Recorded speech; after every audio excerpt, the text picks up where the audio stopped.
Roma celebrava banquetes. Gladiadores derramavam sangue no Coliseu, mas atrás das cortinas douradas do Palácio Imperial, o verdadeiro espetáculo era muito mais cruel. Ali, não eram apenas homens que perdiam a vida pela glória do Império. Eram crianças, transformadas em brinquedos de poder, e ninguém foi mais marcado por essa perversão do que Esporo, um jovem que, ainda menino, foi castrado à força para satisfazer a obsessão do imperador Nero. Você já ouviu dizer que Nero tocava lira enquanto Roma ardia? Pois saiba, isso é apenas uma pequena parte da loucura.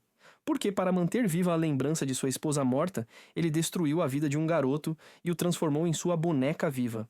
Se você acha que já ouviu histórias perturbadoras do Império Romano, prepare-se. Essa vai te perseguir. Deixe o like e se inscreva agora, porque você vai conhecer Esporo, o menino que sangrou para se tornar a sombra grotesca do desejo de Nero. E no final, você vai me dizer: isso foi amor doentio ou apenas tortura travestida de paixão? Antes da tragédia, Esporo era apenas um jovem escravo de beleza incomum. Diziam que tinha rosto delicado, pele clara e cabelos dourados que refletiam o sol de Roma. Sua aparência chamava a atenção nos mercados e nos corredores do palácio. Mas para o império, ele não passava de mais um corpo disponível, um objeto sem direito a futuro. Enquanto isso, no coração do palácio, Nero se afundava em delírios. Sua esposa, Popeia Sabina, havia morrido tragicamente, grávida, espancada até a morte pelo próprio imperador em um acesso de fúria. A culpa corroía Nero, mas sua mente doente não buscou redenção, buscou substituição, e foi nesse vazio que Esporo foi escolhido. Um menino transformado em reflexo da mulher perdida, um corpo moldado à força para satisfazer a loucura de um homem que acreditava ser maior que Roma, maior que os deuses. O destino de Esporo estava selado. Não seria mais criança, nem homem, nem livre. Seria a lembrança viva de uma mulher morta. Antes de se tornar a sombra grotesca de uma imperatriz morta, Esporo era apenas um garoto. Nascido em meio à engrenagem brutal do império, não tinha direito à escolha nem a futuro. Era escravo, e como todo escravo romano, sua vida valia menos que o preço de um cavalo. Mas Esporo tinha algo que o destacava: sua beleza. Relatos antigos descrevem-no como um menino de traços femininos, pele clara, cabelos loiros que refletiam a luz do sol, olhos vivos e delicados. Sua aparência incomum chamava a atenção nos mercados e nas vilas, mas também despertava murmúrios perigosos. Na Roma de Nero, beleza era tanto bênção quanto maldição. Cresceu aprendendo a calar. Enquanto outros meninos corriam pelas ruas poeirentas, ele carregava jarros de água, varria corredores, obedecia a ordens sem questionar. Sua infância não tinha risos, apenas o peso de sobreviver em silêncio. E foi justamente esse silêncio que o tornou invisível para muitos, mas não para todos. Os olhos de senhores e soldados notavam o contraste. Um corpo de menino, mas com uma delicadeza rara.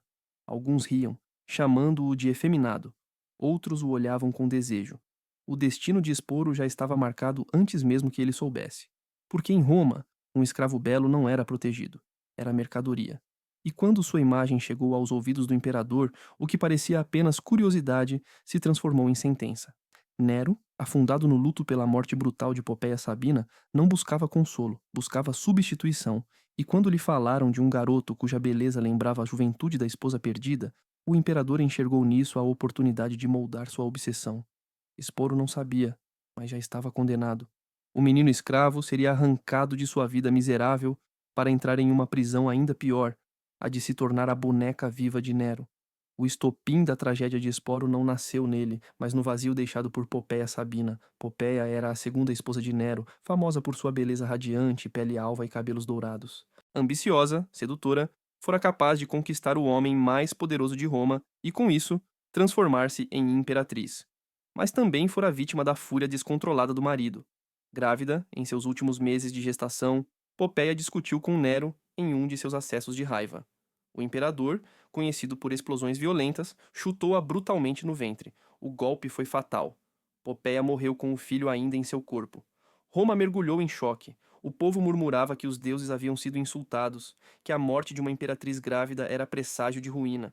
Mas Nero não se importava com as vozes das ruas. Pelo contrário, organizou um funeral grandioso, cobriu o corpo de Popeia com perfumes e flores raras, como se tentasse esconder o sangue com ouro.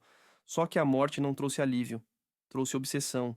Nero não aceitava perder Popeia. Em seus delírios dizia que nenhum rosto em Roma se comparava ao dela. Nenhuma mulher poderia substituir a imperatriz que ele mesmo destruíra. Mas em sua loucura, acreditou encontrar solução. Se não havia outra Popeia, ele criaria uma.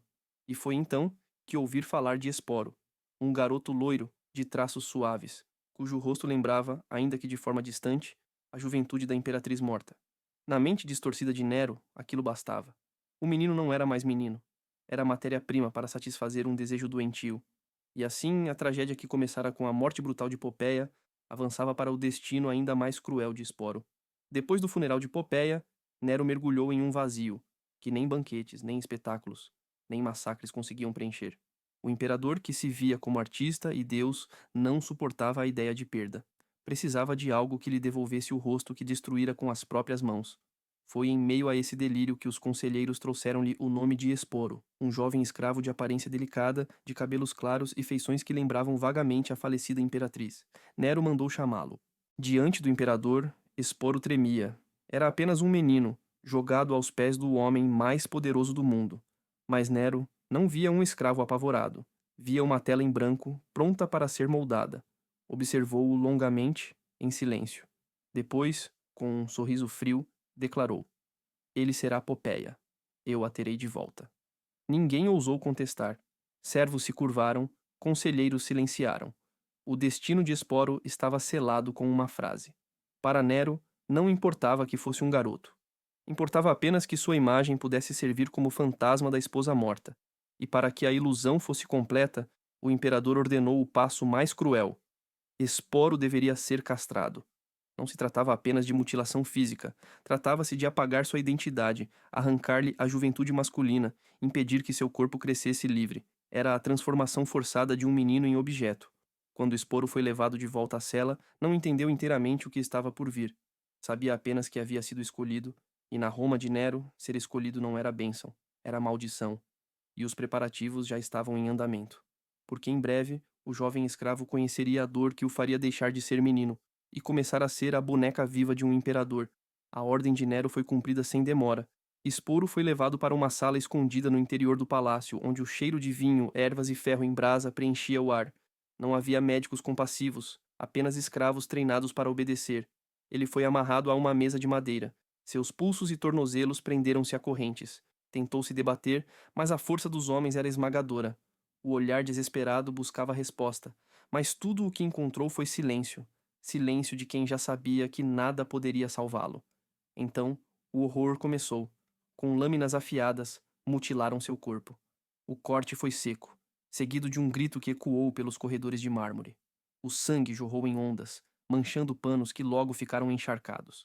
Esporo gritava até perder a voz, sua garganta em carne viva, suplicando por algo que ninguém lhe daria: piedade. Para estancar a hemorragia, aplicaram ferro em brasa sobre a ferida. O cheiro de carne queimada misturou-se ao de sangue, formando um odor insuportável. Esporo desmaiou de dor.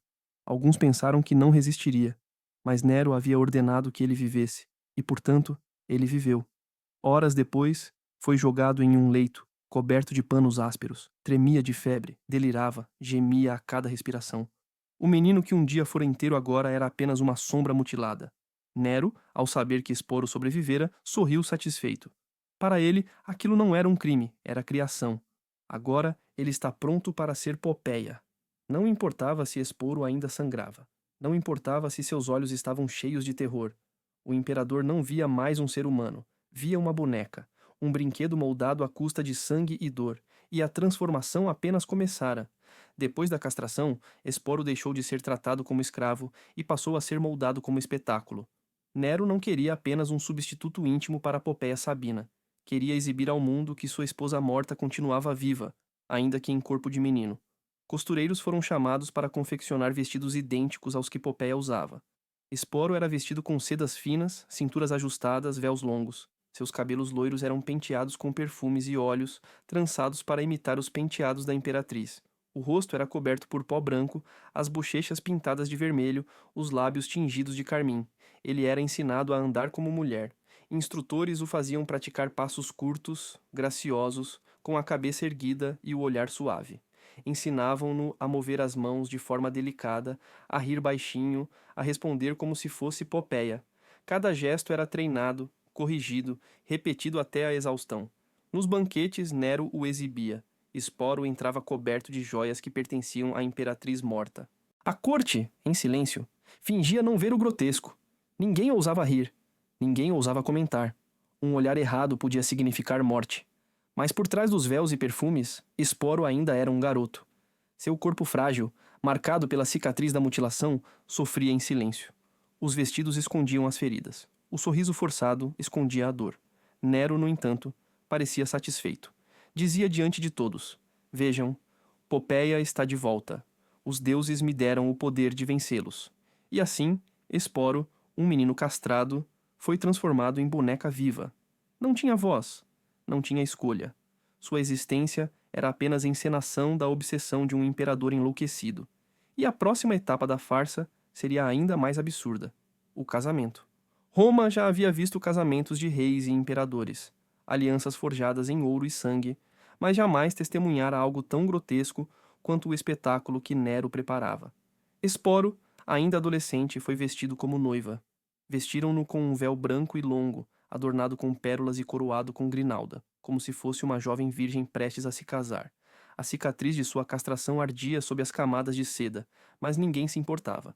O palácio foi transformado em templo. Os corredores foram enfeitados com flores, tochas iluminavam as colunas e músicos afinavam instrumentos. Senadores, soldados e sacerdotes foram convocados para assistir. Ninguém ousou recusar.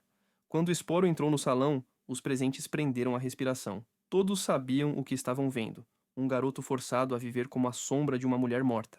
Mas nenhum olhar podia demonstrar espanto. Cada convidado fingia naturalidade, aplaudindo com mãos trêmulas. Nero o aguardava, vestido como noivo, com túnica púrpura e coroa de louros. Segurou a mão de Esporo diante de todos, sorriu e declarou: Eis minha esposa, eis Popeia renascida. O sacerdote, com voz embargada, realizou o ritual. As palavras sagradas foram pronunciadas, os votos repetidos. No final, Nero puxou o véu de Esporo e o beijou diante da corte inteira. O salão explodiu em aplausos forçados. Gritos de "Viva o Imperador!" ecoaram, mas sob as vozes havia apenas medo. Para Nero, aquele casamento não era loucura, era triunfo. Ele acreditava ter vencido a morte, ter desafiado os deuses ao trazer sua esposa de volta. Para Esporo, era o fim de qualquer esperança. Não era mais menino, nem escravo, nem humano. Era apenas uma boneca coroada, condenada a viver o papel de imperatriz morta. E a partir desse dia, sua vida já não lhe pertencia. Pertencia à encenação de um monstro chamado Nero. Depois do casamento, Esporo deixou de ser apenas um brinquedo secreto de Nero. Passou a ser exibido em público como se fosse realmente a imperatriz. Em banquetes, desfiles e cerimônias, caminhava ao lado do imperador, vestido em túnicas bordadas, com joias pesadas, o rosto pintado, o cabelo perfumado. Roma inteira sabia a farsa. Todos viam que não era Popeia, mas um garoto mutilado. Mesmo assim, ninguém ousava rir. O medo calava as bocas. Senadores, soldados, criados, todos se curvavam diante da boneca viva, fingindo respeito.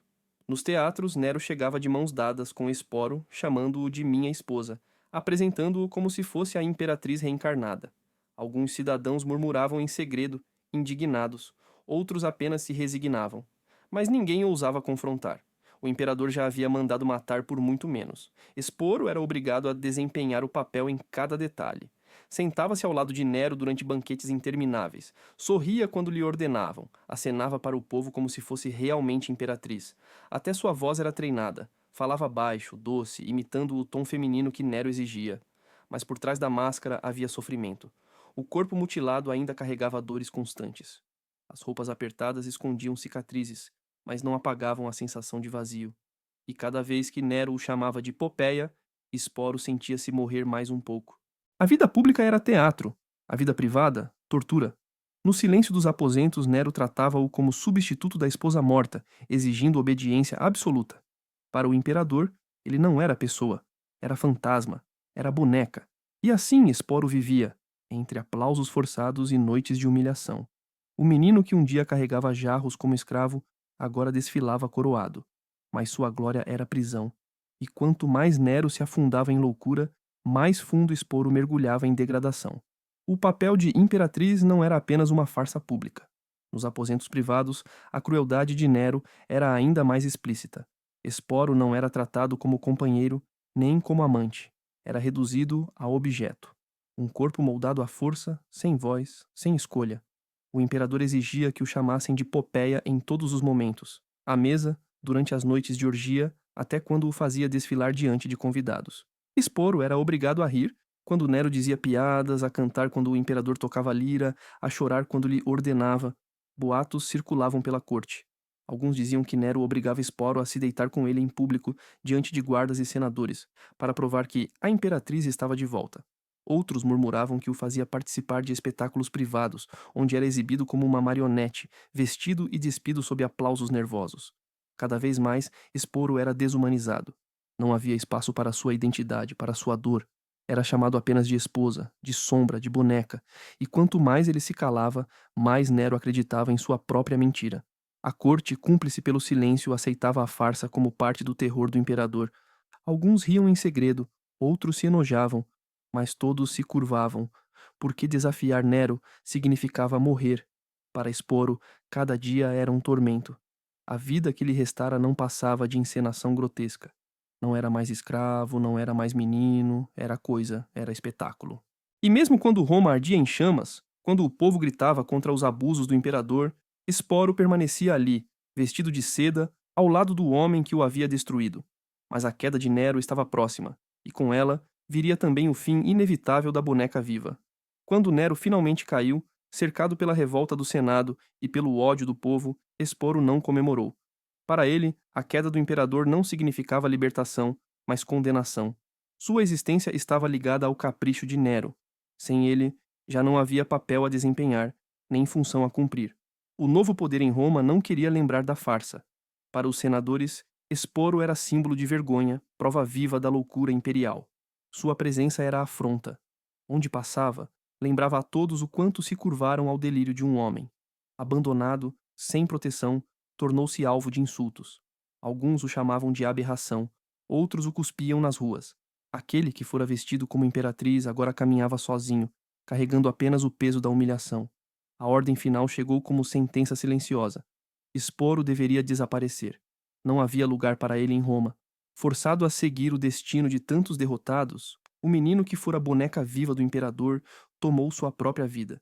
Não como escolha, mas como imposição. Dizem que engoliu veneno. Outros acreditam que foi estrangulado em segredo. Seja como for, seu fim foi tão cruel quanto sua existência.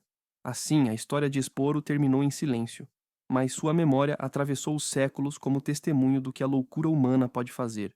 Um menino mutilado, transformado em fantasma de uma mulher morta, obrigado a viver como sombra para satisfazer o delírio de um imperador. Seu nome não aparece entre os grandes de Roma, mas ecoa entre os mais esquecidos. E talvez seja aí que sua tragédia se torna ainda mais terrível. Esporo não viveu como pessoa, não morreu como rei, não descansou como herói.